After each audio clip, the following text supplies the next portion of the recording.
Hello dear students, कैसे हो आप लोग। होप आप लोग अच्छे होंगे।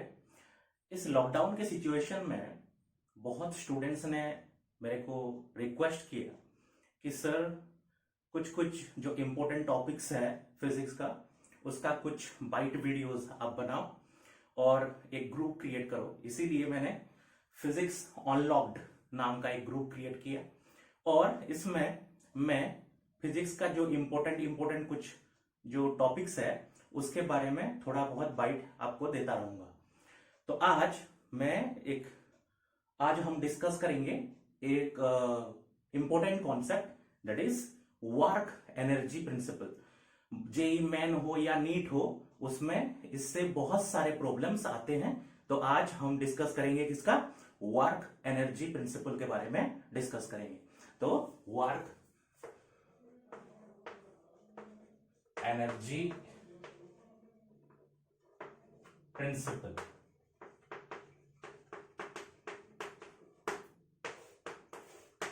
वर्क एनर्जी प्रिंसिपल ये क्या है?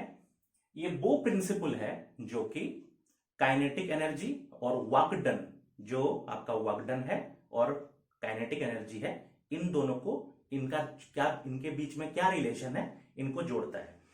तो मान लेते हैं कि एक बॉडी है और उसका मास है m। एक बॉडी है, उसका मास है m। ये इनिशियली मान लो u वेलोसिटी के साथ जा रहा था। ये इनिशियली u वेलोसिटी के साथ जा रहा था।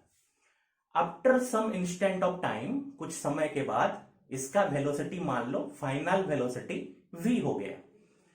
कुछ टाइम के बाद, आफ्टर टाइम t, इसका वेलोसिटी मान लो v हो गया। इसका वेलोसिटी v हो गया और उसने s डिस्टेंस कवर किया, या इसका स्ट्रेट लाइन में जा रहा है। तो स्ट्रेट लाइन में अगर जा रहा है एक बॉडी, तो डिस्टेंस जो होता है, डिस्प्लेसमेंट भी वही होता है। तो मान लो कि उसने s डिस्टेंस कवर किया, उसका वेलोसिटी u था और उसका वेलोसिटी v हो गया, मतलब वेलोसिटी में चेंजनेस आया। और हम जानते हैं अगर वेलोसिटी में अगर चेंजनेस आया विथ रेस्पेक्ट टू टाइम, तो बॉडी एक्सेलरेट किया। अगर वेलोसिटी में चेंजनेस आता है विथ रेस्पेक्ट टू टाइम, तो बॉडी एक्सेलरेट किया, तो कुछ ना कुछ एक्सेलरेशन आ गया। ओके हम जानते हैं काइनेटिक एनर्जी का फॉर्मूला होता है हाफ m इंटू वेलोसिटी का स्क्वायर। हम जानते हैं काइनेटिक एनर्जी का फॉर्मूला होता है हाफ m इंटू वेलोसिटी का स्क्वायर। तो इनिशियली उसका वेलोसिटी था u, उसका वेलोसिटी कितना था, u था, मास m था।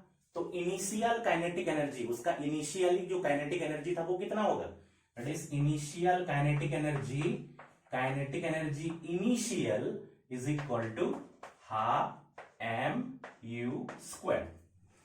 और चलते चलते उसका वेलोसिटी कितना हो गया, v हो गया, उसका वेलोसिटी v हो गया। तो फाइनल काइनेटिक एनर्जी, फाइनली उसका मास m, वेलोसिटी v, तो काइनेटिक एनर्जी फाइनल बराबर हाफ m v स्क्वायर। उसका काइनेटिक एनर्जी फाइनल हो गया हाफ m v स्क्वायर और इनिशियल हो गया हाफ m u स्क्वायर। तो चेंज इन काइनेटिक एनर्जी कितना आएगा, चेंज इन काइनेटिक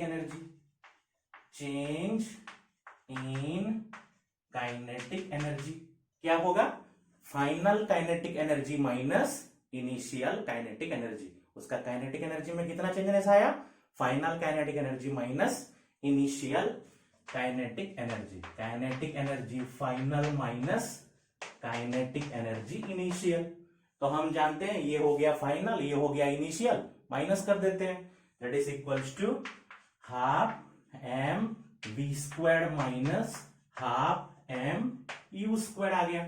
दोनों से हाफ m और हाफ m को अपन कॉमन ले सकते हैं।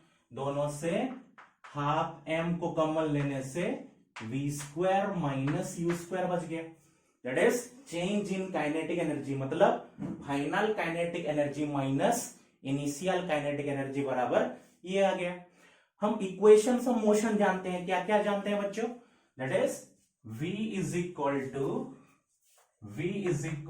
u plus at, s is equal to ut plus half at square, and v square is equal to u square plus 2as, और एक कौन सा s nth is equal to u plus a by 2 into 2n minus 1, और एक आता है। तो इस इक्वेशन से अगर u स्क्वायर को इधर ले जाएंगे, तो v square minus u square is equal to आ जाएगा 2as, दैट इज यहां से v square minus u square आ जाएगा 2as, और v square minus u square के जगह पे अगर ये वाला 2as अगर पुट कर देंगे तो कितना आ जाएगा? That is half into m into 2as। सो 2 और 2 कट गया। मास इंटू एक्सेलरेशन, हम जानते हैं मास इंटू एक्सेलरेशन होता है force, mass into acceleration force into displacement, force into displacement होता है वर्क डन। 2 और 2 कट गया, mass into acceleration force, force into displacement work done, that is equals to आ गया वर्क डन। तो यहां से क्या पता चला बच्चों?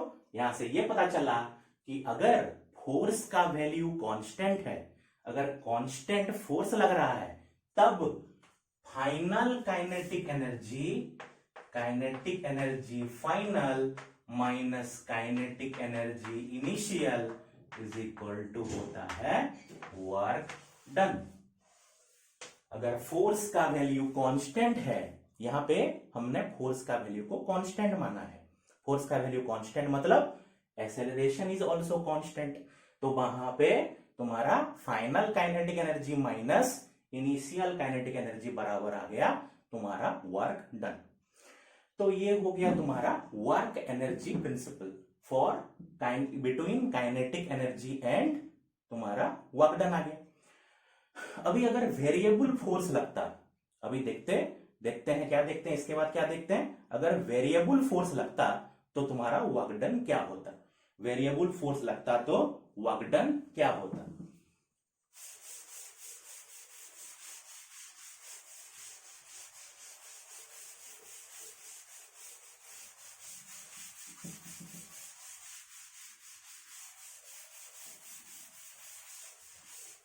ओके, वेरिएबल फोर्स लगता तो वर्क डन क्या होता देखते हैं।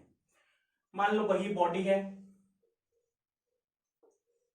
जिसका मास है m, इसके ऊपर फोर्स लग रहा है, लेकिन फोर्स का value with respect to time change हो रहा है, 1 न्यूटन, कभी 3 न्यूटन, कभी 2 न्यूटन, कभी 5 न्यूटन, ऐसे अगर चेंज हो रहा है तो फोर्स जो लग रहा है वो वेरिएबल है, फोर्स जो लग रहा है वो वेरिएबल है। तो इसके लिए क्या कर सकते हैं? देखो, हमने क्या किया, हमने माना कि एक छोटा सा डिस्प्लेसमेंट तक आपने डिस्प्लेस कराया एक बॉडी को। मान लो वो छोटा सा डिस्प्लेसमेंट है ds, मान लो कि एक छोटा सा डिस्प्लेसमेंट है ds, और हमने ये बॉडी को यहां से यहां तक मूव कराया। तो ऑब्वियस सी बात है कि यहां से फोर्स लग रहा है तो इसके ऊपर एक्सेलरेशन लगेगा, तो मास इंटू एक्सेलरेशन होता है फोर्स, और छोटा सा डिस्प्लेसमेंट ds। हम जानते हैं वर्क डन बराबर क्या होता है for variable force, variable force के लिए work done is equal to होता है integration of F vector dot displacement vector. For variable force work done is equal to क्या होता है?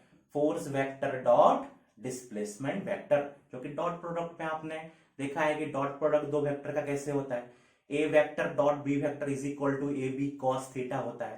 दैट इज ये अगर एक वेक्टर है, ये एक वेक्टर है, तो इसका dot product that is integration of F DS cos theta होगा। यहां पे फोर्स का डायरेक्शन और डिस्प्लेसमेंट का डायरेक्शन दोनों ही सेम डायरेक्शन है, तो दोनों के बीच में एंगल 0 डिग्री है, तो cos 0 डाल देंगे तो cos 0 का वैल्यू 1 आ गया, that is integration of f ds आ गया। f के जगह में हम पुट कर सकते हैं क्या, mass into acceleration, that is equals to integration of f के जगह में पुट कर सकते हैं mass into acceleration into ds, that is equals to यहां से देखो next, that is work done is equal to mass, देखो बॉडी का कांस्टेंट है, अगर छोटा सा डिस्प्लेसमेंट भी हुआ तो मास, बॉडी का मास चेंजनेस नहीं आएगा, तो that is equals to mass बाहर आ जाएगा इंटीग्रेशन के, तो मास अगर बाहर आ गया तो इंटीग्रेशन ऑफ बचा a ds। हम जानते हैं, क्या जानते हैं, a इज इक्वल टू होता है dv by dt, a is equal to acceleration is equal to होता है dv by dt, the rate of change of velocity is called acceleration. इसको अगर हम चेन रूल लगाएंगे, मतलब इस चीज को मैं कैसे लिख सकता हूं, इस चीज को ऐसे लिख सकता हूं, that is dv by ds into ds by dt, chain rule कहते हैं। ds अगर कट जाएगा वही बचा dv बाय dt, ds अगर कट जाएगा dv बाय dt वही बचा। ds by dt rate of change of displacement with respect to time होता है velocity, that is equals to, इसके जगह में अगर वेलोसिटी पुट कर देंगे तो a इज इक्वल टू आ जाएगा v dv by ds, a is equal to आ गया कितना, v dv बाय ds। अभी इस वैल्यू को इसके जगह पे अगर पुट करेंगे तो क्या आएगा, दैट इज, अगर ये वैल्यू को इस जगह पे पुट करेंगे तो क्या आएगा बच्चों, that is work done is equal to m into integration of v dv by ds into ds, तो ds अगर कट गया बचा क्या, v dv, that is m into integration of v dv।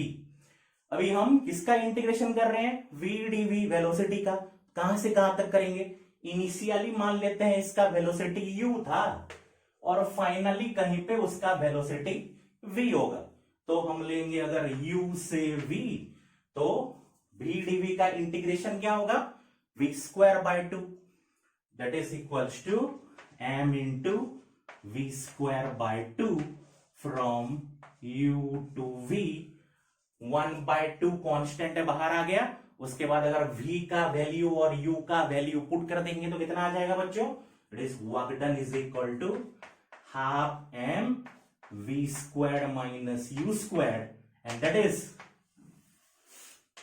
Your half m v square minus half m u square, that is final kinetic energy minus initial kinetic energy. तो constant force लगे या variable force लगे, हमेशा अगर constant force लगे या variable force लगे, हमेशा kinetic energy final minus kinetic energy initial is equal to work done होता है। आया समझ में? फिर हम नेक्स्ट जो लेक्चर होगा उसमें कुछ एक नया कॉन्सेप्ट के बारे में डिस्कस करेंगे। Thank you.